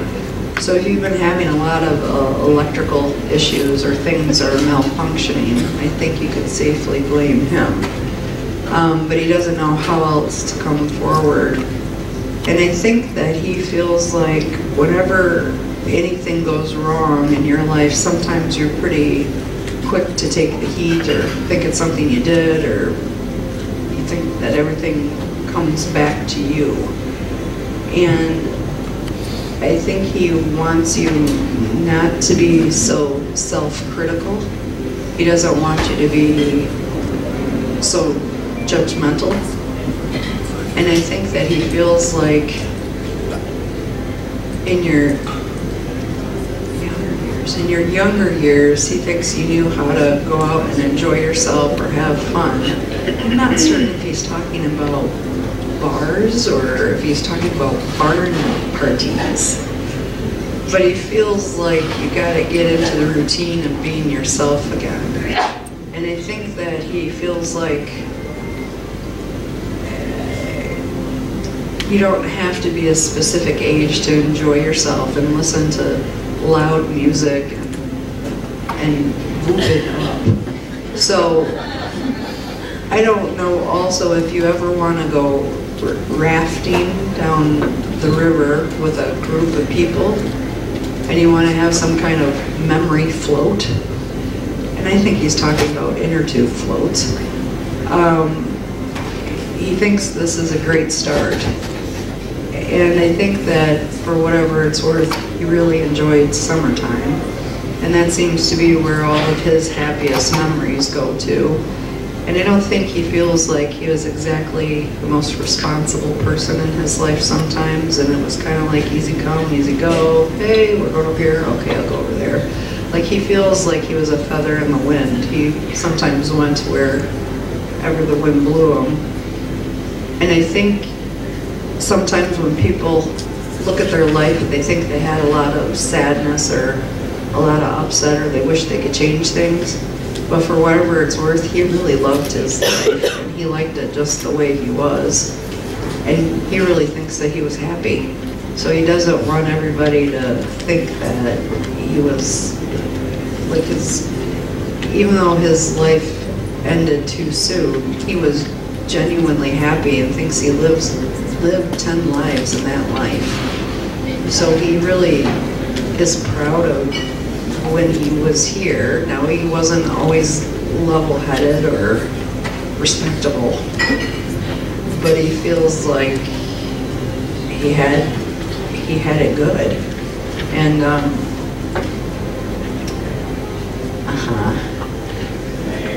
okay, I don't know if there's some picture of you where you had some kind of like acid wash 1980s mini skirt on with like a t-shirt that was tied at the side, but you had more of a mall bangs with a bigger perm. But he thinks that's kind of a hot look. And I don't know if you want to pretend it's 1984 again. Maybe try it out. Well, he thinks you should get the hair back. So he's teasing you that you have to start acting like yourself. And even though maybe you think you should be a stodgy old lady, even stodgy old ladies like to hit the bar every now and then. So I think he's trying to tell you should do that for him. And he wants you to actively enjoy yourself. Now, do you do something for a living where you have to talk to people about their issues or problems all day long? Because he feels like when you touch people and you're standing near them or around them, you have a tendency to pick up some of their energy. And I don't know if he feels like sometimes you get overwhelmed with all the stories you have to hear, but he feels like you're the secret keeper like Fort Knox. And there's something funny to him. If you just wrote about the people that you work with, you could sell millions of dollars in books. And he thinks that some of the real life stories you have to deal with are funnier than any fiction. So I don't know why he thinks like you're the town therapist or... We were going to punch up. Oh, great. You have to sell this. So he thinks some of those stories are pretty hysterical, so maybe you need your own reality show. Pawn Star, there you go. But he, I would think, has a tendency to probably hang out with you at work. So just know that he's there whenever you need him, and he doesn't want you to feel distant from him. He wants you to know that he's still there. And I think he does want you to do something with a bunch of people and boats and enjoying yourself. He wants you to do that over the summer for him. And he's got this way about him where I think he can sweet talk anybody into anything. You know what I mean? Like, when he's talking, it's like he just can take over the whole conversation. So he just wants you to know that he's very much there for you if you need him. And he can still hear you just fine. And I don't know, and you guys all know I'm a kook, but I think he thinks whatever building that you work in has some haunted energy that's not him. So I'm not certain if those are original owners of the building or people that just wander in and out, but if you're seeing people and you're seeing like figures of people and there's nobody there, he just wants you to know that he thinks that place is pretty creepy. So he's giving you a heads up. So just be aware. I think he thinks you got some exciting activity at your work. So I don't know if there's things that go on, but he's not taking credit for it. So he just wants you to know that. gosh. He just keeps talking about that one picture, so that's what he's got said. So maybe if you have time, go get a perm. I think it'd look good. But before we finish with him, there's a very dear lady that's standing behind him. And I would bet she was in her probably 70s. I don't think she's particularly old. But she's a little bit more narrow in her shoulders. She's a little bit more rounded throughout the rest of her body. But she has, you know, that color of hair when women have gray hair, but they kind of color it brown and it gets the brownish, orangey kind of a cast. She's got that. She's got a pair of glasses on, but she has a little bit more full lips. She's got a little bit higher cheekbones, and her nose is a little bit more narrow towards the top. And I think that she often puts both of her hands on your shoulders to try to help you calm down. And I don't know if sometimes you think that you have too much feistiness or too much of a temper, or you don't have a lot of patience for people anymore. But she wants you to know that she tries to calm you down, and she worries that sometimes you get a little worked up over nothing. And so she just wants you to have a sense of peace. I know that she's trying her best to help you, and she doesn't want you to feel like any part of your life is missing or lost. And she wants you to know that when you have your memories and you think of things in the past, they all live in your heart and they live in your mind. And so she wants you to know you haven't lost anyone, you haven't lost anything, and that everybody's wrapped around you. I understand.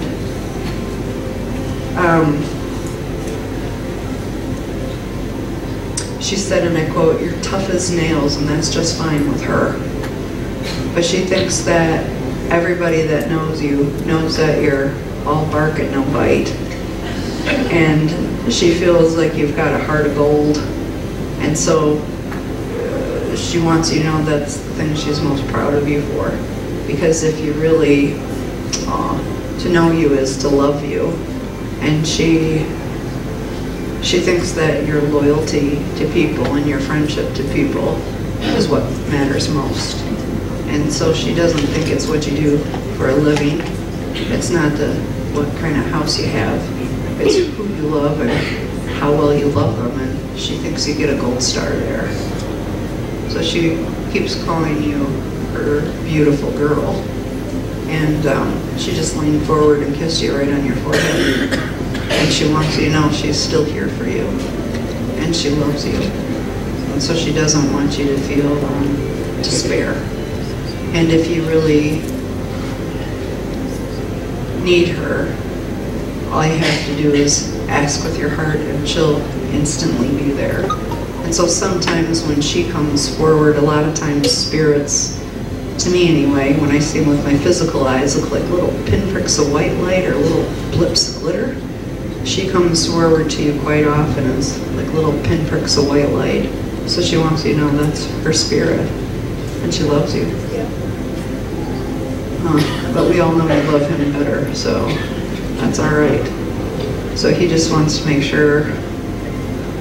Yeah, now they're talking on the top of one another. Good grief. Well, I guess they both love you equally. Blended with that. But yeah, you're very, very, very loved from the other side. That's for certain. So. Anybody here give her a spiral perm? Oh, there we go. All right. But be aware you're loved more than you know. And it's really, you're going to have a great year. That's for certain. So that you don't have any tornadoes or hurricanes or darkness coming forward. It's really going to be okay. So there you go. You're welcome.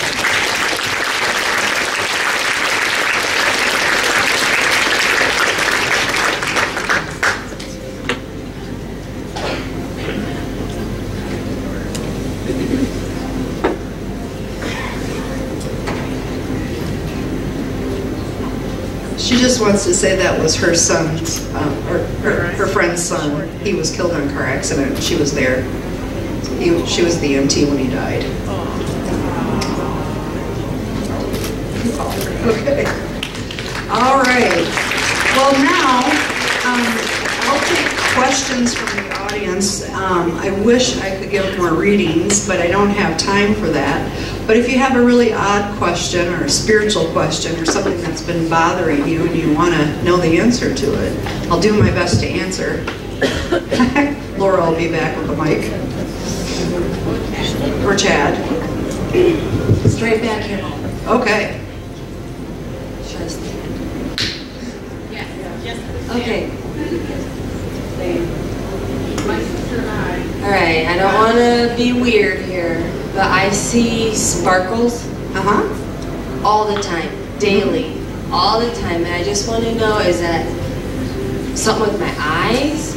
Always check everything with your doctor. And I'm not a doctor and can't play with But TV. I think it's, especially since I became a mother. Okay. Well, sometimes you want to make sure that you don't have a medical condition, and after your doctor says you're fine. A lot of times in my experience, when spirits come forward, they look like sparkles of light, and I have seen that since I was teeny tiny.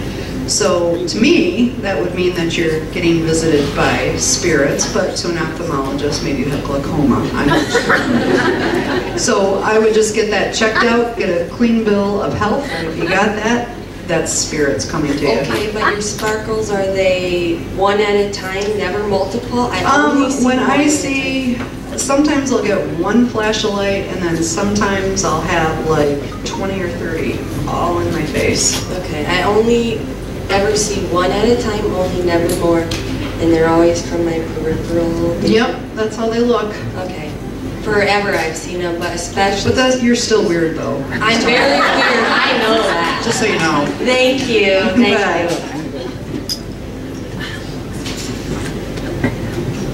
Oh, and there's somebody up here.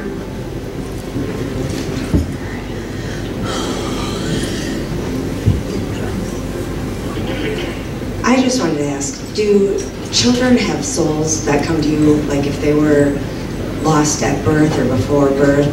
Do they still come across? Everything that's ever lived, whether it be a tree, a plant, a person, all has spirit or souls connected to it. So yes, you can have spirits of children come to you all the time. Absolutely. Anything that's ever had life has a spirit to it. Even if they weren't born or they like died? Correct. Even if they weren't born or they died before birth, they absolutely can come to you, and they do come to you. Absolutely. And whoever, let's see, oh, Chad. I just want to know, was my brother's accidental? Well, that's something that I can't really answer, and that is something that I think as a family, that's something that's hard to answer before you have closure. But I think these aren't things I'm very good at. But it does seem like your answer is that it was accidental. Thank you. You're welcome.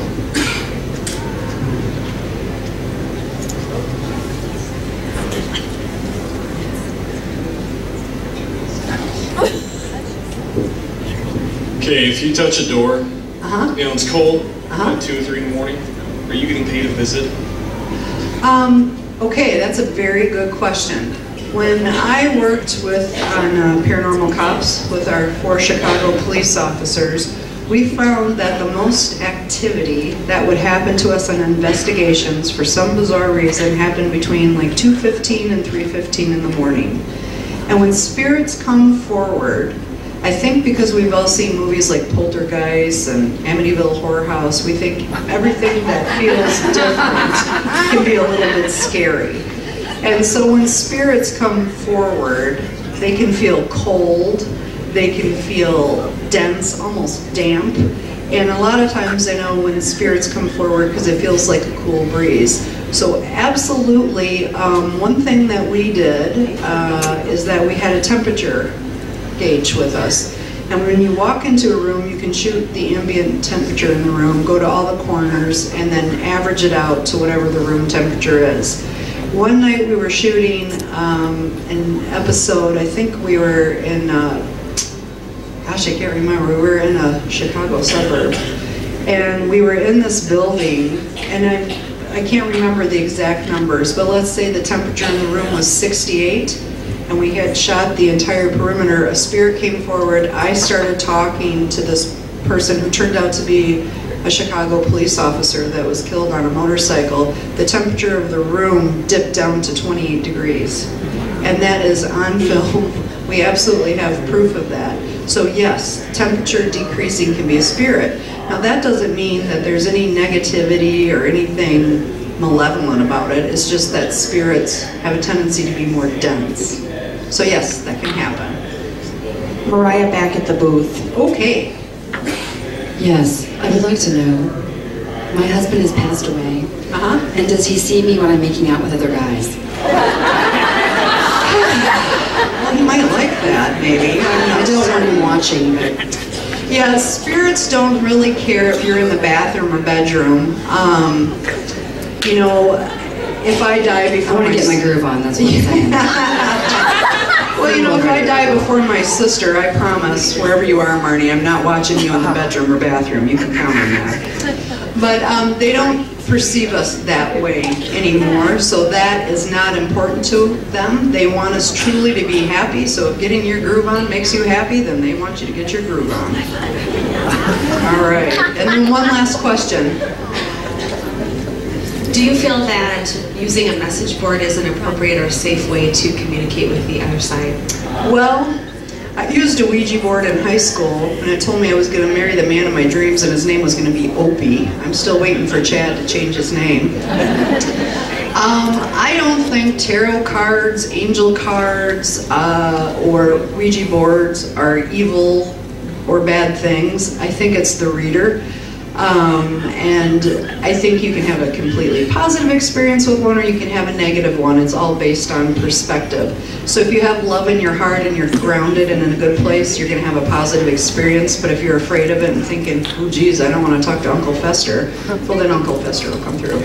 So I think it's the user, not the object itself, because I mean, I can't tell you how many times in my career people have accused me of speaking to the devil, and I said, I am not talking to anybody in DC, I can tell you that. So, I think if you like it and you want to use it, knock yourself out, and I'm still waiting for Opie. Sorry, Chad. But no, it doesn't matter. But I truly want to thank all of you from the bottom of my heart for supporting me and coming here tonight. And I think what's interesting is that the energy of the room changes from show to show. Last night was absolutely hilarious, and it was very upbeat. Tonight was a lot more dense and sad. So I think what's interesting is that the more shows you go to, the energy changes night to night. So we're going to be doing more shows in the future, and I hope you guys come back. And I can't thank you enough for supporting me, coming out to see me. And I just want to send you all the love I have from my heart to yours, and I wish you nothing but the best, and thank you so much.